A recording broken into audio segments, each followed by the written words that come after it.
అందరికీ నా ధన్యవాదాలు. ఈసారి బాగా మన రైతులందరూ సహకరించినారు. ఇదే విధంగా సహకరిస్తే మేము కూడా ముందుకు పోతాము, మిమ్మల్ని కూడా ముందుకు తీసుకుపోతాము అని ఈ సభాముఖంగా అందరికీ తెలుపుకుంటున్నాను.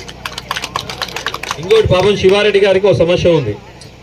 వేరే వాళ్ళు తక్కువ రేటుకి అమ్ముతున్నారని, తక్కువ రేటుకి అమ్ముతున్నారు. బట్ చూసుకోండి వాళ్ళు ఎక్కడి నుంచి మెటీరియల్ తెచ్చుకుంటున్నారు.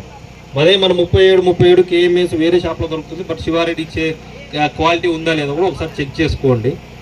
ఎందుకంటే వాళ్ళు కాంపిటీషన్ శివారెడ్డిని ఏదో చేయాలని ఏదో కాంపిటీషన్గా రేటు తక్కువ ఇచ్చుకొని అమ్ముతున్నారు. బట్ శివారెడ్డి మీకు ఫస్ట్ నుంచి తోడున్నాడు. తర్వాత మీ పంట పొలాలకు కూడా మా టీం ఉంది రావడానికి రెడీగా. చూసుకోండి ఎవరు క్వాలిటీ ఇస్తున్నారో, ఏం సర్వీస్ చేస్తున్నారో దాన్ని బట్టి ఇంపార్టెన్స్ మన ప్రయారిటీ శివారెడ్డికి. ఎందుకంటే ఓ రైతుగా ఆయన వచ్చినాడు కాబట్టి ముందరికి, అందుకోసం శివారెడ్డి రెగ్యులర్ మాకు అదే కంప్లైంట్ అయిపోతుంది.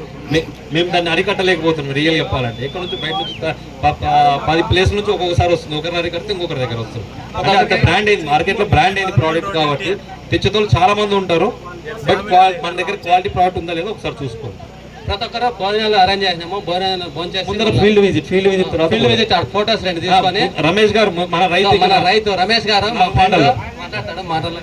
ఈయన పట్టిందల్లా బంగారమే. ఈయన స్టోరీ ఇంటుంటే నాకే దిమ్మ తిరుగుతుంది. రైతులకు అందరికీ నమస్తే. రైతులకు మెయిన్ ఏమంటే అవగాహన లేదు. అవగాహన లేదంటే వచ్చారు చాలా నుంచి చెప్తాను, తీసుకోపోతాను, వదులుతాం అంతే. మెయిన్ మనం పెట్టడానికి ఇదే ప్లేస్లో పెట్టడానికి కారణం చెప్తాను మీరండి. ఏమంటే నాకు తెలియదు ఏదైనా 10 సంవత్సరాల నుంచి సేల్ చేస్తూనే ఉండా.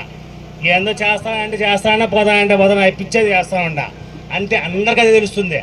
ఇక్కడ అవగాహన పెట్టి సార్లు ఇది వలగ్ర కంపెనీ ఏమి, సింజంటా కంపెనీ ఏమి, ఎరువులు ఏమి, ఇవి ఏ స్టేజ్లో వాడాలా, ఏ స్టేజ్లో పడితే దిగుబడి దండిగా వస్తుంది. మామూలుగా నేను 3 ఎకరాలు పెట్టినప్పుడు కానీ 100 బాక్సులే వస్తుంది. 5 ఎకరాలు పెట్టినా కానీ పేరుకి మాత్రం 5 ఎకరాల్లో మార్కెట్లో 100 ఎకరాలు మళ్ళీ ఆడిపోతే పోయింది అన్నా అంటే అట్లే ఉన్నారేమో సేవింగ్ లేవు, ఎరువులన్నీ వేస్తున్నారు, అది ఏ తిరుగుతూ ఉంది. మళ్ళీ లాస్ట్ 3 years వదిలేసింది వ్యవసాయం. నాకు వద్దని తిప్పుకుంటా ఉంటే లాస్ట్కి శివాడిన ఏదో కంపెనీ ఉన్నాయి పెట్టుకో రమేష్ అని చెప్తే దాన్ని బట్టి ఆయన్నే నాకు తెలియదుగా, ఇప్పటికీ నాకు తెలియదుగా.